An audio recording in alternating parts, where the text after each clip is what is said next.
ఇక చలాలపై నిర్లక్ష్యం చెల్లదు. ఇక 5కి మించి ఉంటే లైసెన్సు రద్దంట. 45 రోజుల్లో చెల్లింకపోతే వాహనం స్వాధీనానికి అవకాశం అంట. కేంద్ర రవాణా ముసాయిదా ప్రకటన విడుదలంట.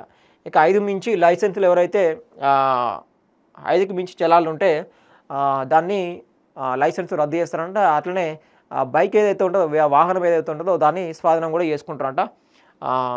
వాహనదారులు ట్రాఫిక్ నిబంధనల విషయంలో నిర్లక్ష్యం వహిస్తే ఇకపై తగిన మూల్యం చెల్లించక తప్పదు. చలాన్ పడితే పోలీసులు ఆపినప్పుడు చూద్దాంలే అనుకుంటే కుదరదు. ఇక నుంచి 45 రోజులుగా కట్టేయాలి. లేదంటే మీ తప్పేమి లేకుంటే అప్పీల్ చేసుకోవాలి. అంతకు మించి ఆలస్యం చేస్తే మీ బండిని అధికారులు స్వాధీనం చేసుకోవచ్చంట.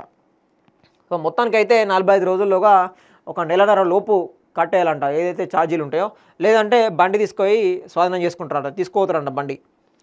డ్రైవింగ్ లైసెన్స్ రెన్యువల్ కాకపోవచ్చు. 5కు మించి చలాన్లు ఉంటే ఏకంగా లైసెన్సు రద్దు అవ్వచ్చంట. ఇక 5 మించి చలాన్లు ఉన్నాయనుకోండి, ఒక 5 చలాన్లు కట్టలేదనుకోండి, అవి పెండింగ్లో ఉంటే లైసెన్సు రద్దు చేస్తారంట. అంటే రెన్యువల్ కూడా కాదు, రద్దు అవుతుంది, ప్లస్ స్వాధీనం కూడా చేసుకుంటారంట.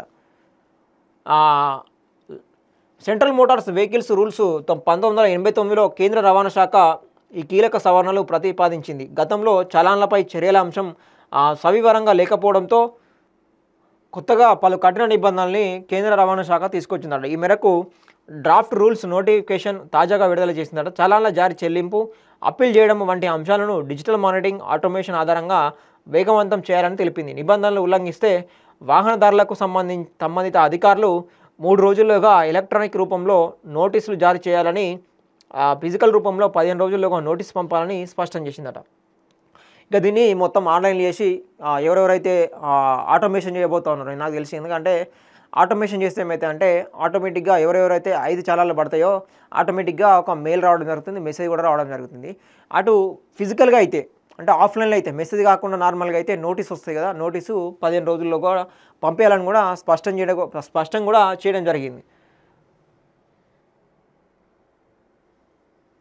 ఇక కొత్తగా ప్రతిపాదించిన రూల్స్ ప్రకారము వెహికల్ ఎంవి మోటారు యాక్ట్ కింద ఒక వాహనంపై 5 అంతకంటే ఎక్కువ చలాన్లు జారీ అయితే డ్రైవింగ్ లైసెన్స్ను సంబంధిత అథారిటీ సస్పెండ్ చేయొచ్చంట. ఇప్పటికే ఉన్న నిబంధనలు కొనసాగుతున్నాయట. ప్రస్తుతము 90 రోజుల్లోగా చలాన్ కట్టాలట. ప్రస్తుత నిబంధనల్లో చలాన్ చెల్లింపు గడువును 45 రోజులకు తగ్గించారట. ఇప్పుడు ప్రజెంట్ ఏదైతే ఉన్నదో నడుస్తున్నది, చలాన్ పడితే మనము 3 నెలల వరకు టైం ఉంటుంది, 3 నెలల లోపల ఎప్పుడైనా కట్టచ్చు. ఇప్పుడు దాన్ని టైం తగ్గించారనమాట. రోజులు తగ్గించి 45 రోజులకే నెలన్నరకు తీసుకురావడం జరిగింది. 3 నుంచి నెలన్నరకు తీసుకురావడం జరిగింది. ఈ 45 రోజులనే కట్టుకోవాలి మనం.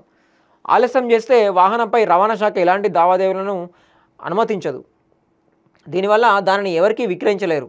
లైసెన్స్లో చిరునామా, పేరు మార్పుతో పాటు రెన్యువల్ కూడా కుదరదంట. ఇక ఎవరైతే ఆలస్యం చేస్తారో వాహనంపై ఎలాంటి లావాదేవీలు జరగవు. అంటే బండి అమ్ముకోరాదు, ఎవరైతే కొనరాదు, ఇట్లాంటి లావాదేవీలు కూడా జరగవు అన్నమాట. ఇక లైసెన్స్ రెన్యువల్తో పాటు ఏమైనా చేంజెస్ ఉన్నాయనుకోండి, తప్పులు అయినాయనుకోండి లైసెన్స్లో, ఆ చేంజ్ చేసుకోవాలంటే కూడా ఆ చేంజ్ చేసుకోవడానికి కుదరదు అన్నమాట. ఈ చలాన్లు కడితేనే పేరు చేంజ్ చేసుకోవచ్చు, అడ్రస్ చేంజ్ చేసుకోవచ్చు ఏమైనా మార్పులు ఉంటే, లేదంటే బండి అమ్ముకోవచ్చు లావాదేవీలు జరిపి. ఇట్లాంటి కండిషన్స్ కూడా పెట్టడం జరుగుతూ ఉన్నది. చలాన్ కట్టకపోతే వాహనాన్ని స్వాధీనం చేసుకునే అధికారం పోలీసులకు ఉంటుందట. ప్రస్తుతం చలాన్లు వాహన యజమాని పేరుతో జారీ అవుతున్నాయి. ఇకపై ఆ సమయంలో యజమాని వాహనం నడపలేదని నిరూపిస్తే డ్రైవింగ్ చేసిన వ్యక్తిని బాధ్యతని చేస్తారట.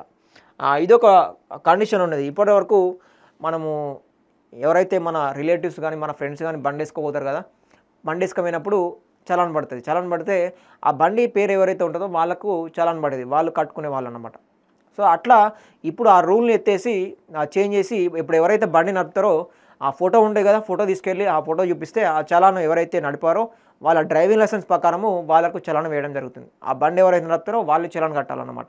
సో ఇది ఒక మంచి పరిణామం అని చెప్పుకోవచ్చు. ఎందుకంటే వేరేటోళ్ళ బండి తీసుకుపోయినప్పుడు వాళ్ళు మాత్రం కట్టుకునే పరిస్థితి నుంచి తప్పించుకోవచ్చు అన్నమాట.